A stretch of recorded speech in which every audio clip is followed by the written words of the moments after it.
2017 में दिन दिहाड़े हमारी घर की दीवारें गिराकर उस पर कब्जा कर लिया गया। इसकी लातार दरखास्तें हमने आईजी पंजाब, वज़ीर आला पंजाब, चौकी, थाना, डीपीओ साहब को दी। हर दरखास्त के ऊपर मुजरिमों को बुलाकर उनके बयानात लिख के उनको छोड़ दिया जाता है। दर दर पे मेरे वालिद साहब जलील होने के लिए मजबूर हैं। सिर्फ हमारा गुनाह ये है कि हमने इमरान खान साहब को सपोर्ट की है। इससे बेहतर तो यही था कि हम नून लीग को ना छोड़ते। जनाब इमरान खान साहब से अपील करता हूँ, चौधरी परवेज़ इलाही वज़ीर आला पंजाब साहब से अपील करता हूँ कि इस बात का सख्त से सख्त एक्शन लिया जाए। अस्सलाम वालेकुम नाज़रीन, मैं हूं तलहा नवीद और आप देख रहे हैं एनपीजी मीडिया। मेरे साथ ये एक फैमिली मौजूद है।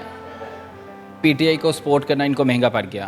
पीटीआई के हक़ के लिए खड़े हुए, पीटीआई की आवाज़ बने अपने इलाका से, लेकिन वहाँ के जो काबिज़ थे, जिनका कब्ज़ा था, जिनकी दहशत थी, वह नून लीगी थी। आखिरकार होता क्या है, इनके घर पर भी कब्ज़ा कर लिया जाता है। कोई पीटीआई का वर्कर इन्हें वहाँ पे सपोर्ट नहीं कर रहा, चाहे कि वो एमएनए के इलेक्शन पे खड़ा हुआ हो, चाहे एमपीए के इलेक्शन पे खड़ा हुआ हो, या कोई भी नुमाइंदा हो। मामला कहाँ से शुरू हुए थे, क्या कहानी थी, मैं इनसे जानता हूँ। अस्सलाम वालेकुम। वालेकुम सलाम। आप मुझे बताएं कि कहानी है क्या थी। कहानी ये थी कि 2017 में हमारा दिन दिहाड़े 2 फरवरी 2017 को दिन दिहाड़े हमारी घर की दीवारें गिराकर उस पर कब्ज़ा कर लिया गया। किस वजह से? सिर्फ इस वजह से कि पीटीआई को हमने सपोर्ट की, क्योंकि 2016 में राजा इकबाल मेहदी साहब फौत हो गए और उनकी जगह जब सीट खाली हुई तो उनके बेटे खड़े हुए। उनके मुकाबले में चौधरी फवाद साहब खड़े हुए, जो कि उस इलेक्शन में हार गए। हमने इस नज़रिए पे उनको वोट दिया था, इमरान खान साहब की वजह से वोट दिया था चौधरी फवाद साहब को, मगर वो हमारी बदकिस्मती वो हार गए। हारने के बाद उन्होंने मौका ऐसा देखा कि जिस टाइम पे मैं और मेरे भाई जो हैं वो फ़ौज में हाजिर सर्विस हैं, जब वहाँ से हम चले गए 2017 में, तो हमारी गैर मौजूदगी में मेरे वालिद साहब और मेरी वालदा वहाँ पर थी, जो मेरी वालदा बच्चों को कुरान पाक की तालीम देती थी।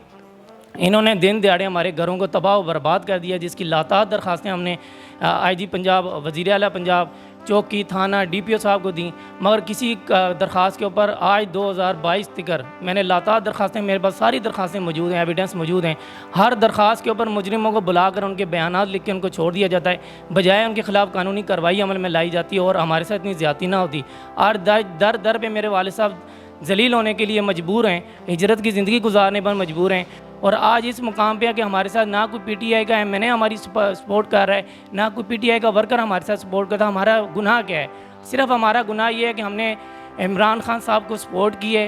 हकीकी आज़ादी के लिए मैं जंग लड़ रहा हूँ 5 साल से, मगर कोई इंसाफ फराहम नहीं हुआ। इससे बेहतर तो यही था कि हम नून लीग को ना छोड़ते और कम से कम हमारे साथ ये ज़्यादती तो ना होती, हमारे घरों को तबाह बर्बाद ना किया जाता, हमारी ज़मीनों के ऊपर ना वो काबज़ होते। और मेरे माँ बाप जो है दर दर पे जो जलील होने के लिए मजबूर हैं, हिजरत की ज़िंदगी गुजारने पर मजबूर हैं, कम से कम इतना तो ना होता। मैं आपसे अपील करता हूँ, जनाब इमरान खान साहब से अपील करता हूँ, चौधरी परवेज़ इलाही वज़ीर आला पंजाब साहब से अपील करता हूँ कि इस बात का सख्त से सख्त एक्शन लिया जाए कि जो 5 साल में मैंने एप्लीकेशनें आला से आला अफसरान को जो मैंने दी हैं, आईजी पंजाब, वज़ीर आला पंजाब, वो जो मार्क होके जाती हैं मुतलका डीपीओ साहब के पास, तो उसके ऊपर क्यों नहीं एक्शन लिया गया? और अगर डीपीओ साहब ने एक्शन लिया, हुक्म सादर फरमाया मुतलका थाने एसएचओ को, तो एसएचओ क्यों मिली भगत उनके साथ मिलकर हमारे साथ इंसाफ ना कर सका? चौकी इंचार्ज ने क्यों नहीं हमारे साथ इंसाफ किया? तकरीबन 3 से 4 साल पहले मेरे वालिद साहब ने त्रई डिप हेड क्वार्टर में अपनी एक एप्लीकेशन दी, जिसमें फ़ौजी होने के नाते उन्होंने कहा कि मेरी मदद की जाए। वो एप्लीकेशन डीपीओ साहब को मार गई, डीपीओ शाकिर हुसैन दावड़ साहब को। डीपीओ साहब ने उस एप्लीकेशन को चौकी इंचार्ज के पास मार किया और कहा कि बाबा जी की मदद करें।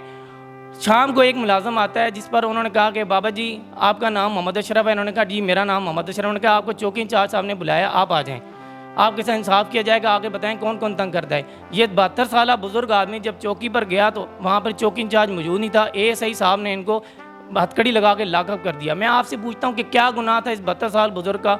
क्या आपने इसको लॉकअप कर दिया बजाय इसकी दाद रसी करते हुए? आपको शर्म नहीं आई? आपको रहम नहीं आया? क्या आपने उस खुदा के आगे पेश नहीं होना? मैं आर्मी चीफ कमर जावेद बाजवा साहब से भी अपील करता हूँ कि आप इस बात का सख्त से सख्त एक्शन लें कि आपका ये फ़ौजी जवान है, इसने 2 जंगें लड़ी हैं, और आपकी त्रई डिप हेड क्वार्टर से जो एप्लीकेशन गई उसके ऊपर इसको बुला के हथकड़ी लगाकर लॉकअप क्यों किया? बजाय इसको दाद रसी की जाती, पुलिस प्रोटेक्शन दी जाती और ये अपनी घर की तामीरात करता।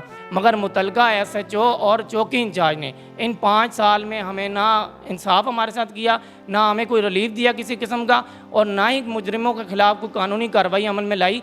और बजाय इसके कि ये सारी दरख्वास्तें जो मेरे पास मौजूद हैं, हर दरख्वास्त के ऊपर जो आईजी साहब से मार्क हुई हुई हैं, जो वज़ीर आला पंजाब से मार्क हुई हुई हैं, उन्होंने उस दरख्वास्त के ऊपर मुजरिमों को बुला के उनके कानूनी कार्रवाई करते बजाय कानूनी कार्रवाई करते उन्होंने उनसे बयान लिख के उनको छोड़ दिया कि कानून में ये है कि किसी मुजरिम के ख़िलाफ़ जब एप्लीकेशन जाती है उसको बयान लिख के छोड़ दिया जाता है। और ये शकील वल फ़राक हुसैन उसकी बीवी सिदरा जो है, ये इन्होंने जो 2017 में हमारी दीवारें गिराई थी उसमें ये मुलव्वस हैं और हमारी वहाँ से दर बदर करने के बाद हमारी बकाया रहाइश को इन्होंने डैमेज कर दिया है। ना ही इसको तामीरात करने देते हैं, ना ही वहाँ पे वो ये दाखिल होने देते हैं। आपने किसी को बताया नहीं, शिकायत नहीं की किसी को, किसी जो पीटीआई का भरा कोई होते दौरान जिसे कहा हो कि आप लोग वैसे हमारी ज़मीनों पर कब्जा हो गया? नहीं, हमने चौधरी फौद का जो जेल में शिकायत सेल बने हुए हैं वहाँ मैंने बताया है और हमारी जो रिहाइश है मुकम्मल डैमेज हो चुकी है।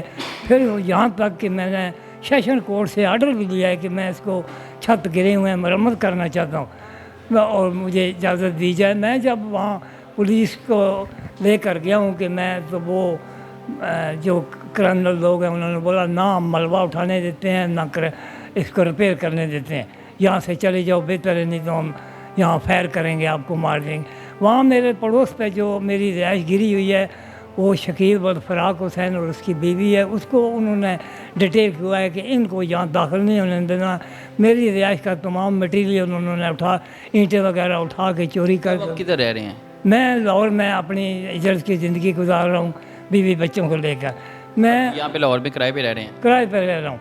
मैं वज़ीर आला पंजाब से अपील करना चाहता हूँ कि वो DPO जेलों को आर्डर दें कि जेलों से कोई अफसर डिटेल करें, क्योंकि वहाँ जो मकामी थाना है और चौकी है वो सारी उनके ताबिया है। वहाँ मेरी दादरसी 3 साल से नहीं हो रही है, तो अभी भी नहीं होगी। अगर DPO साहब नोटिस लें, जेलम से कोई अफसर डिटेल करें, वो वीडियो रिपोर्ट मंगाए मेरी रिहाइश की, फिर उनके ख़िलाफ़ कानूनी कार्रवाई हो। जो मेरा उन्होंने मटीरियल चोरी किया है वो मुझे वापस दिलाएं, उनके ख़िलाफ़ कानूनी कार्रवाई की जी। यकीन माने बड़े शर्म की बात है और बड़े अफसोस की बात है कि एक रिटायर्ड फ़ौजी जो कि जंगें भी लड़ चुके हैं, 1971 की भी 1965 की भी जंगों में शामिल भी था, उसकी जगह पर कब्ज़ा किया जाता है। जो हमारे कानूनी इदारे हैं कोई कार्रवाई नहीं करते, 5 सालों से अपने घर से बेघर हैं। जुर्म क्या था, सज़ा क्या थी? सिर्फ पार्टियों की कि इन्होंने कहा नहीं नून लीग अच्छा काम नहीं कर रही, करप्शन कर रही है, तो हम लोगों ने पीटीआई को सपोर्ट करना, और पीटीआई को सपोर्ट करना ही इन्हें महंगा पड़ गया। इमरान खान के हक़ में निकलना ही महंगा पड़ गया। अब इमरान खान के जितने भी नीचे वज़ीर हैं, मशीर हैं, MNA MP हैं, वो भी इनके सरों से हाथ उठा चुके हैं। अब अल्लाह के आसरे पे यहाँ पे मौजूद है। सिर्फ गुजारिश यही है कि इनको इंसाफ दिया जाए, इनका मकान जो भी इनकी जगह है इनको वापस दी जाए और उन मुजरिमों को थाने में बंद किया जाए। बाकी अपनी राय लाजमी अपने मेज़बान तलहा नवीद को दीजिए इजाज़त, फिर मिलेंगे। अल्लाह हाफ़िज़।